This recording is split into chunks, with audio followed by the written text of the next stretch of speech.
Hey everybody, I'm ZeldaMaster, and it seems that we have a new Breath of the Wild trailer to take a closer look at. This one is known as the In This Destiny trailer, which shows a lot of clips that we've seen before, as well as a couple new ones. So, I'm gonna go ahead and take a closer look at these new clips that we haven't seen, and overall just look at this trailer as a whole, because it's a new Breath of the Wild trailer, and yeah, that's exciting as is. So, let's go ahead and take a closer look at this, and see what we can make out of it. Now the first scene is of the Master Sword in its pedestal, and then we see it being used by Link in a rainy setting. You can see him slashing the Master Sword within the air. It seems that he's just practicing with it. As you can tell, Link is very calm in this setting, but it's such a badass scene, and seeing Link dual hand the sword and overall use it is so cool. And yeah, it's a clip we've never even seen before, Link using the Master Sword. I highly doubt there's any enemy in front of him. I'm pretty sure he's just practicing within the rain, because yeah, you can tell Link is very calm within the scene, even though he is, waving the Master Sword back and forth. But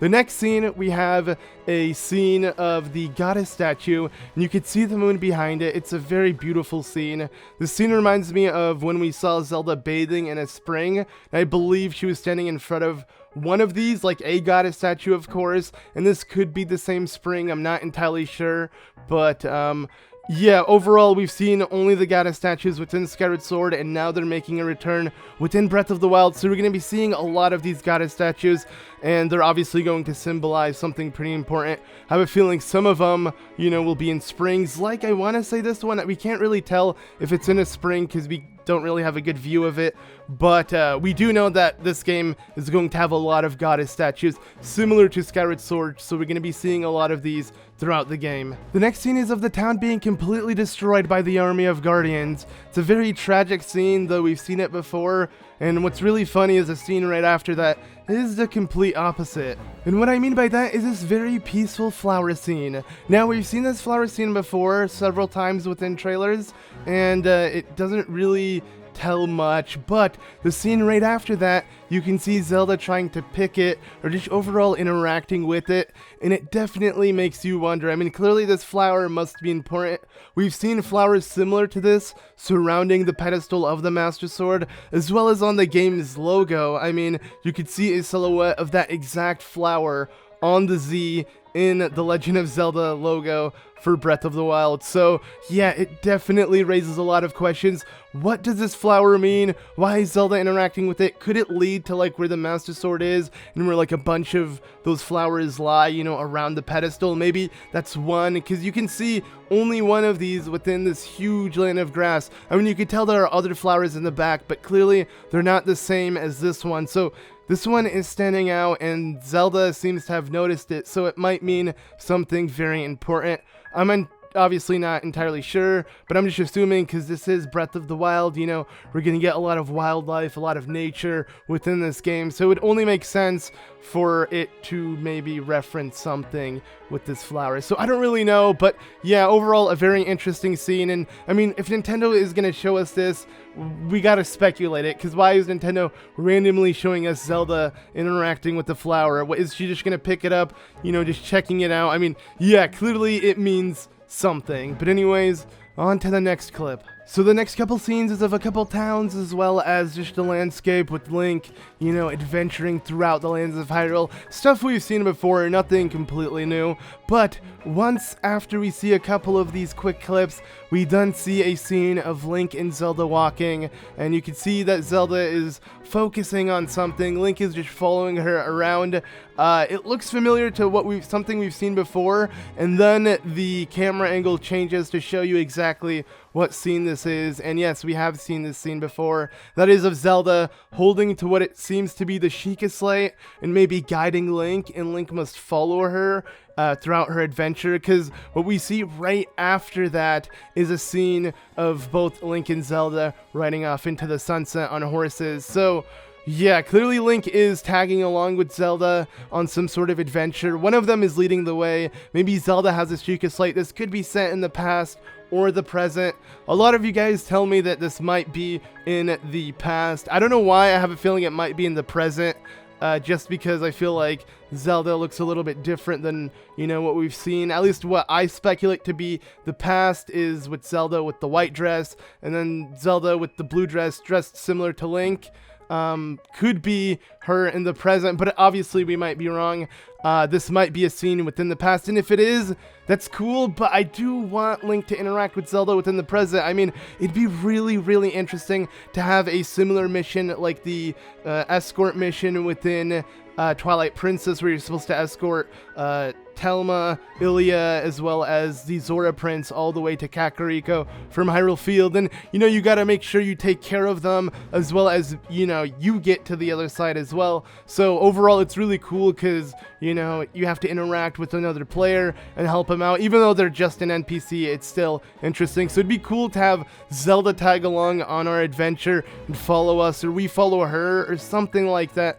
Overall, it wouldn't matter if this clip is in the past and we get to see it as some sort of cutscene, but I really hope that Link and Zelda do some sort of adventure together and Zelda actually becomes a part of the adventure, not just us searching for her throughout the whole game and then we end up fighting her. So yeah, overall, every time I see a scene with Link and Zelda together, I really hope that that makes its way into the actual game in the present time, so we have a lot of like you know, scenes with Zelda and just pretty much scenarios that we have to take on with Zelda. Because yeah, having Link and Zelda together seems like a much more fun adventure than just Link alone. Don't get me wrong, I mean, I can't wait to go on with Link on this adventure, but just seeing Link and Zelda together, it would be cool, and we don't really get it too much within Zelda games, so hopefully we get some sort of quest that has to do with this, and it's not just a cutscene. But if it is just a cutscene, I'm still happy, I'm still excited, this is all still very interesting. But anyways, let's go ahead and check out the next couple clips. Now we get a little more scenery, and then we get a scene of Zelda looking very, very upset. We don't know when this could be, what could be happening, what exactly is going on, but it seems pretty serious. And then overall we see a clip of the Guardian, or one of the Guardians, destroyed, and then Zelda upset, a scene we've seen before, as well as Link staring at Zelda directly. And then what we have right after that, after we see Calamity Ganon, as well as a lot of enemies we've seen before in previous scenes, is something that I want to say looks very interesting, and that is another angle of the scene where Link and Zelda are running together. And we know at the very end that Link lets go of Zelda's hand, maybe losing her or something, or having to turn around, or something happens, but clearly they are running from something, and it looks very, very serious overall. I'm not sure if they're running from the enemy. I mean, they're both completely beat up. This could be like a couple scenes before Link gets killed in the past during the Calamity Ganon War. We're not entirely sure, but overall, the scene is very, very interesting to say the least. We then see a couple of more familiar clips that we've seen before, you know, of the Guardian roaming around, as well as one of the four giants climbing what seems to be a mountain. And then we see an extended clip of a clip we've seen before, which is very interesting. And this is of the Rito tribesman we know as Rebel. At least that's the name that we know so far. Nintendo hasn't really confirmed an English name for this character, but at least the Japanese name is known as Rebel. And yes, it lands right in front of Link. What it seems to be, Link is, yeah, very high up, maybe on a canyon or something, and I believe that this bird is going to take Link to the very top, up to one of the giants, which is going to be the bird giant, and that's going to serve as maybe one of the dungeons. But I'm going to get more into that in a theory later on. I kind of touched up on it in a previous video, but yeah, if you guys want to know more on that, I will cover it later. Anyways, the clip right after that, we see Link with the Zora warrior, or the Zora princess, or she's not a princess, we don't really know what she is, but this is Mifa, as well as that's pretty much her Japanese name. And it seems that she's giving Link something. Something is glowing. Link is looking down on some sort of mysterious item. You barely really see this clip. It's slightly extended, like maybe one or like half a second longer or something. Overall, this clip is very brief. And then the clip right after that, I want to say, is the best one. We get to see a better look at the Goron, and I would say out of all of the, you know, redesigns, the Goron is the only one that doesn't really look like much of a redesign, but at the same time, kind of does. I mean, look at him. He gives Link a giant pat on the back. It looks like it shook the entire world with how strong that was. Link barely moves. You know, it's weird because if you look at this Goron, his hand is as big as Link's body entirely. So yeah, he smashed Link with pretty much his body on his back, essentially. Like, that's how big his hand is. It must hurt. But on top of that, if you look at the Goron, I'll be honest, his proportions seem a little weird. Like, even though, like, I feel like the redesign for this Goron, it isn't really much of a redesign. It just kind of looks like every Goron we've seen in every Zelda game. Maybe a little more hair than usual. But the one thing that's kind of standing out is the fact that his hands are huge, like way too big. Bigger than his head. It seems like just as big as his stomach. I'm not entirely sure why. Maybe that's for his giant hammer. But this character, I already forgot his Japanese name. I want to say it's like Darubaru or something similar to that, but obviously it might not be the same in English. But you can see he smacks Link on the back and then laughs a little bit, and they seem to be maybe in front of a temple or something. I have a feeling that each one of these characters, Mipha, Darubaru, whatever, the Goron, and Rebel, are all going to take you to a specific temple, and maybe there's one more. Maybe Zelda will take you to a temple or something. I believe there might be still one more character we need. It might be the Gerudo girl. I mean, we haven't seen her wearing the scarf that these three characters are wearing, but yeah, and also something really important is that fact that you could see the ruby emerald, that you could see it on the Goron, and I believe you can see all of the symbols of each character on them. So it does signify, yeah, you can see it on the Zora. Mipha, you can see she has like earrings of the sapphire symbol, and then you can also, like, pretty much the way the Nehru symbol looks. And then I don't really know, as for the Rito tribesmen, what it will be holding, but we know the Zora and Goron, they have similar ones to what they had in Ocarina of Time, which makes a lot of sense. But anyways, after that, there's really not much left within this. It's a lot of other similar clips we've seen before, you know, Link in what seems to be maybe Gerudo Desert with a couple of his companions, including the Gerudo girl. Maybe, yeah, I have a feeling that it is showing her for the fact that she is also one of the four companions. So along with the Goron, Zora, and Rito, we also have her, and the thing they're staring at must be the temple. It might be one of the dungeons that we're going to be taking on. But like I said, I'll get more into that in another video.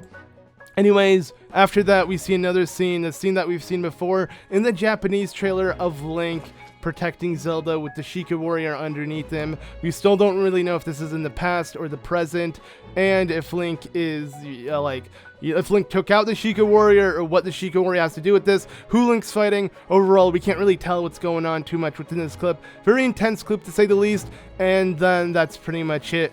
That's, you know, a bunch of other clips we've seen before, you know, showing Link standing in front of Hyrule, bowing in front of Zelda, and then a scene of the Great Deku Tree with the Korok and the Master Sword laying in its pedestal. So, yeah, overall, very interesting trailer. It had a lot to it, especially if you haven't been caught up with previous trailers, but if you have been, like I have, you would notice a lot of similar clips. It's only been like 5 or 6 clips that like stood out of all of these that are new and that haven't been shown. But overall, the more Breath of the Wild like content that's new, the better. Like anything that they show off, I'm excited to take a look at and overall share with you guys, because I have a lot of fun doing this. So overall, let me know what you guys think of what you've seen so far in this trailer, and overall what you think of, you know, the couple speculations I brought up within this video. Overall, like I said, I have a lot of fun doing this. Let me know what you want me to talk about in a different video. Anyways, thank you all so much for watching. I've been ZeldaMaster, and I'll see you all in the next one. Bye!